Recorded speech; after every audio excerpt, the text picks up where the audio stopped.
Монголчууд бидний өвөг дээдсээс уламжлагдсан ирсэн үнэт ахуй соёлын нэг бол үлэм жарвын цагаан сэтгэлийн бэлэгдэл эдийн дээд хадаг билээ.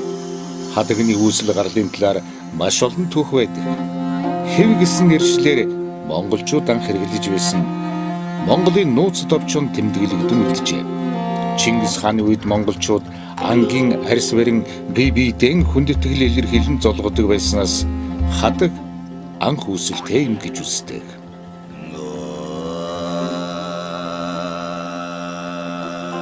Хувида хааны үед, Юан гүрний үед улсын багш Павлом байсан.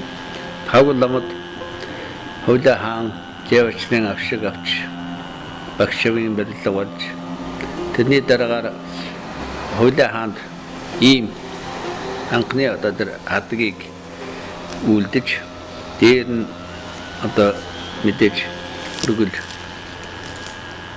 барьж Хувида хаанд барьсан ийм л ингэж анх хадаг үүсэн өштэй юм билээ.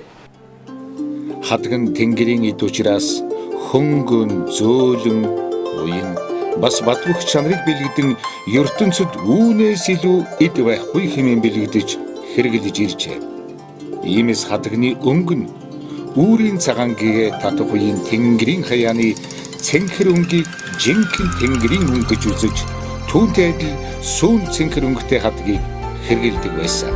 Хадгийг бол тэнгэрийн эд гэж хэлдэг. Лазаа гэж хэлж байгаа. Тэнгэрийн эд. Тэгэхээр тэнгэрийн эдийг бол ариун тэнгэрийн эдийг хамгийн үд итгэлтэй хүндлөх юм.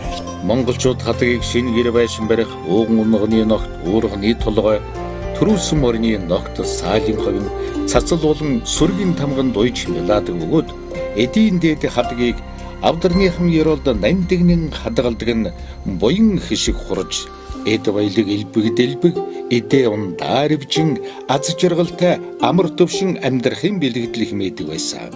Одоо хадагны их буруу хэрэглэж гарч ирсэн байна. Тэр нь уул овонд хадаг тавьдаг. Модонд хадаг уйж үлгдэг.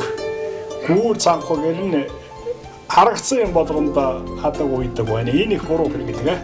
Яагаад тэгж байгаа юм хэрэг тэр тэнгэрийн их эдээ бол буузарлсан тийм гэмт хэрэгт гэм өрөөтэй болох юм аа. Хадаг хэмээх өв соёлын үнэт эрхэм нандин эдээн урд хөршөө судалдан авч хэрэглэсээр өнөө хүрчээ.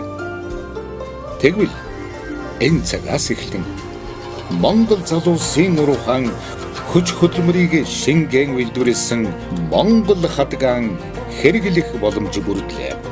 Монголчуудын хадагны хэрэглээ үүсэл хөгжил болон хээ дүрслэл утга агуулга зэрэг асар их судалгаа шинжилгээнд тулгуурлаж хамгийн сүүлийн үеийн дэвшилтийн технологийн өндөр хүчин чадалтай тоног хөрөмжийг ашиглаж тэнгэрийн хаяаны сүүн цэнхэр өнгөтэй зөв төслөгдсөн хээг шингээж хүрх орхойн шүлс болон мяндсан утаснаас үүссэн шин технологийн улсаар нэгсэн байгаль орчин дээлтэй бүтээгдэхүүнийг эртний Монгол хадаг компани эх хорондон үйлдвэрлэж хэрэглэгч таны гарт хүргэж байна. Монголд хадаг үйлдвэрлэж ирж байгаад баяртай байна. Хадагны дээд хүлээж аваад бас бэлэгчээж баярлж байна. Монголчууд өөрсдөө үйлдвэртэй болоод аль нэгэн төвлөрсөн юм үнтгэс биш. Өөрсдөө нэхэд үйлдвэрийг оруулж байд үндэсний үйлдвэрлэлтэй болоод ингэж байгаа төлөвлөдөө маш баяртай байна. Их амжилт хүсье. 8 дугаар бүгдэж явцсан дам хотод анх соён хадгийг захиалан хэлгэж байсан түүхтэй. Монгол хүн бүр алтан соён бишгэн босоо дээд явахын бэлэгдэлтэй энэхүү хадгийг төрийн болон хүндэтгэлийн томоохон мэргэжилгаанд хэрэглэж ирсэн.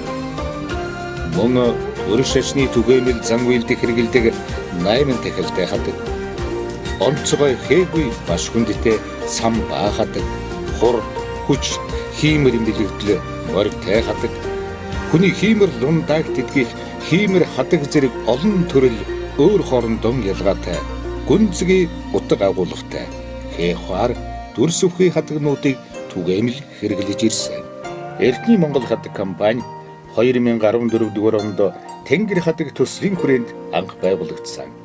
Монголдо хамгийн анх хадаг үйлдвэрлэж эхэлсэн энэ компани өнөөдөр 20 гаруй хүний бүрэлд хүнтэйгээр үйл ажиллагаагаа явуулж байна. Монголчуудын эрхэм дээд соёлын нэг Монгол хадгийг эх орондоо бахархалтайгаар авч үлдэж байгаа Монгол залуус эрж хүч урам зоригоор дүүрэн ажиллаж байна. Монголчуудаа Монгол хадгаан хэрэгэлцгээе. Монгол хадаг Монголд үйлдвэрлэв.